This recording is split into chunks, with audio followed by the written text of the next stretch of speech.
pagka yung feeling mo fino-FOMO ka, yung halimbawa, sige na, mag-deposit ka na, maglagay ka na ngayon ng pera, kasi bukas magtataas na, bukas iba na yung rate, yun, automatic. Diba? Yun na yun, pagka fino-FOMO ka. In anything that you do, especially if it involves money, always take time to do due diligence. Hindi na baling makawala yung opportunity sa'yo. Hindi na baling, halimbawa, sinasabi nung kausap mo, Mare, hanggang ngayon na lang to, ha? Hindi ka muna, sasabihin ko muna kay kumpare, tsaka aaralin muna namin yung budget, titignan ko rin muna, magtatanong lang ako doon sa advisor ko. Naku, Mare, baka hindi ka na umabot. Hanggang ngayon na lang. Huwag mo na sabihin kay pare. Ako na, bahala. Magduda ka na pagka ganun.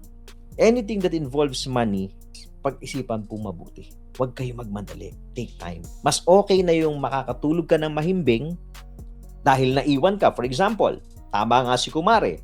Okay, dahil last day na nga, tama pala, it's a good investment, pero hindi ka kagad nag-act dahil you want to do due diligence. Naiwan ka. It's okay.